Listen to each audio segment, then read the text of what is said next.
Hello and welcome to Billy Ho Sports. We are headed out west for the third prep of the week preview, Santa Anita Derby. And this historic race also 100 points to the winner. And as I mentioned in a previous video, second place is also equally important in my eyes as they get 50 points, which will likely get them a spot in the Kentucky Derby.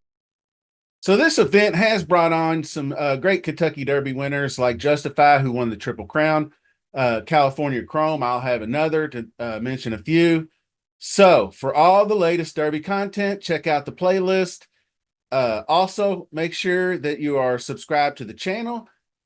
Click that like button for me and say in the comment section, tell me which of these horses has the best chance along, say, pick a winner and maybe which horse you think can win the Kentucky Derby. Or do you think Bob Baffert will pilfer yet another 100 points from these contenders? We have a field of 8, so let's get to it. Number 1, Curlin's Chaos, coming off 4th place finish in the Sunland Derby. Ran close to the pace most of the way, was saving ground on the inside, but really wasn't able to mount much of a rally down the stretch. He is trained by Antonio Garcia. Diego Herrera will ride. Number 2 is Topalo, and that is trained by John Sadler.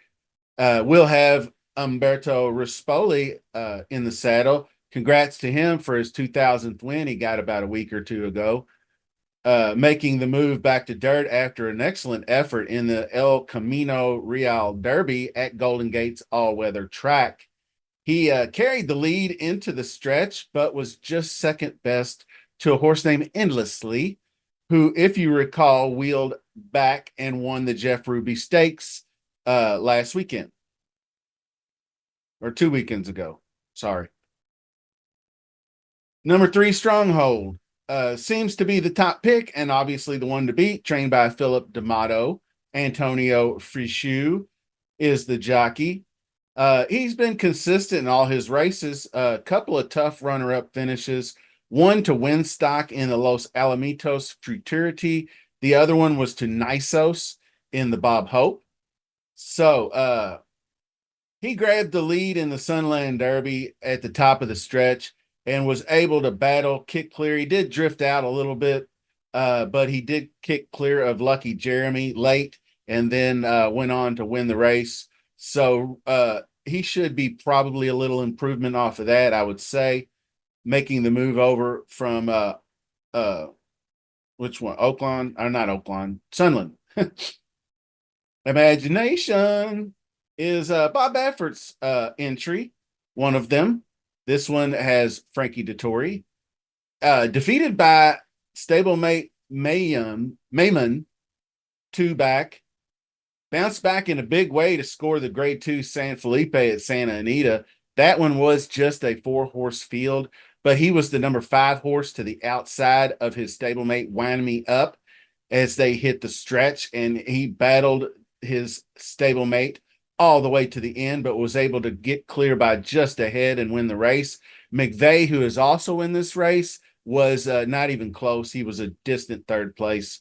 So moving on, number 5 is Winstock. That's Bob Baffert as well, and he has Juan Hernandez riding. This is kind of an interesting one because he was moving forward. He had back-to-back wins, including that monster win at Los Alamitos in the Futurity, but then he fell on his face, so to speak, moving over to the Oaklawn racetrack in the Southwest. That was his first trip outside of California. He just basically stopped midway, 3/4 through the race. Maybe he just hated the slop. Maybe he hated getting dirt or mud and water kicked in his face. That can happen to horses a lot of times if they're not used to it. So that lots of excuses, but he is coming back to Santa Anita where he's had much success and more of his comfort zone. So that's something to be mindful of and could offer some value come Saturday.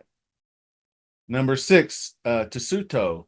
That's George Pappas, trainer entry. He just broke his maiden in his third start. Speed figures really aren't there for this group, I don't think. So I'm passing there. McVeigh is the John Sheriff's trainee, and that was that distant third in the San Felipe. Still looking for his maiden victory, so I'm passing on that one as well.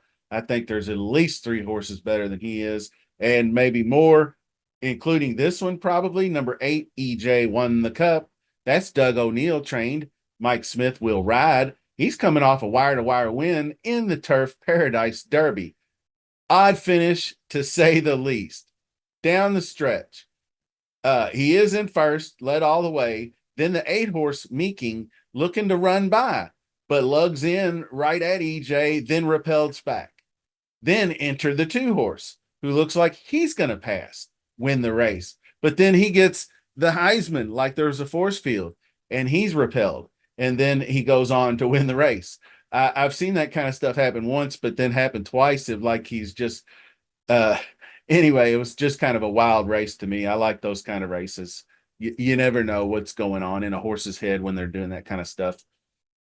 So we are going to finish up looking at past performances, and then we'll finalize with the selections. So let's get to it. Okay, looking across the top, obviously stronghold, but Tapalo, the 2-horse, has got the best speed, got a good class rating. Prime Power is right up there with them all as well. We're going 1 1/8, grade 1 Santa Anita Derby, 100 Kentucky Derby points.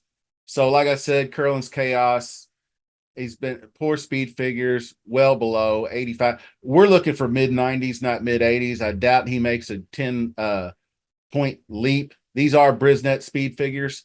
Tapalo, here's the horse I liked. The 90 back-to-back 92s, the win, and then the close, well, not really that close, but a second place to a really good horse who wheeled back and won a major stakes race after that. And the move over from the all-weather, I think, might help get him up to maybe a 96. So if he can improve off of that, I think he's well in this race. You can see where I'm going there. Obviously, Stronghold, he's got the 99 and the 95 as well. So he's obviously way up there. And it actually, I just wanted to point this out. It says beaten by Weaker on all weather last race. How they could call this horse Weaker is beyond me. If he is considered weaker, he came back and won the Jeff Ruby Stakes, so that's really kind of not even a negative bullet point in my opinion. But on to Stronghold, obviously way up there. I think he'd be a stronger favorite in my eyes if he had experience on the Santa Anita racetrack. But I mean, he does have Del Mar. He's got California experience. He's got wins at Churchill. So, he's never run out of first or second in his career. So I think if he does move over to Santa Anita, he may run even faster for all we know. So he could just absolutely blast off in this race.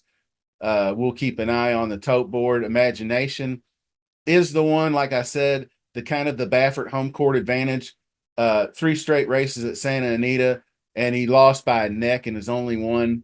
And that was this previous. Then he got Frankie Dettori. He wins the San Felipe, going away over the other Wind Me Up stablemate. So he's obviously going to be bet way down because of Bob Baffert. But Winstock, I've always said in major races, especially Kentucky Derbies, the other Bob Baffert horse, look out for, the one that people aren't paying much attention to after this complete and utter failure, where he just quit at the 5/8. But muddy track, different track. So switching from Frey over to Juan Hernandez. Juan Hernandez is Baffert's go-to guy. He's kind of like the Irad Ortiz for Todd Pletcher. So I think the switch over to Juan can be a telltale sign that Bob's got something up his sleeve. So keep an eye on Winstock on the tote board. If you're getting 7 or 8 to 1 on there, I don't mind a win bet at all there. But ultimately, pass on these. Like I said, EJ won the cup. I think it's probably too much of a class move. He only got an 86 for the wire to wire win. I watched it. You watched it down the stretch. He didn't seem like he was running away with it. He looked like two different horses would have beat him if they hadn't lugged in. So I am definitely upgraded jock at Mike Smith. I do believe, who rode him to the win previous to that. So not saying he won't maybe be in the mix, just not my betting card. So let's go ahead and put a bow on all this. I'm going to go with Topalo for the upset, and the odds may not even reflect that by race time. He may be the second choice. I do like his speed at Golden Gates all-weather track, and the only horse to beat him went on to win the bigger stakes. I'm hoping that translates to him running a big one here. Basically, it's the horses 2 through 5 for exactas and trifecta boxes. Don't mind a win bet, like I said, on win stock if he gets some value, but cover your basis to cover my basis. I'm going to have those 4 horses boxed. That way, if Stronghold does come out and or Imagination comes out and does their deal, that I'm not going to get shut out. So that's going to do it for the preview show. Appreciate everybody watching. Best of luck this weekend. Until next time, see you soon.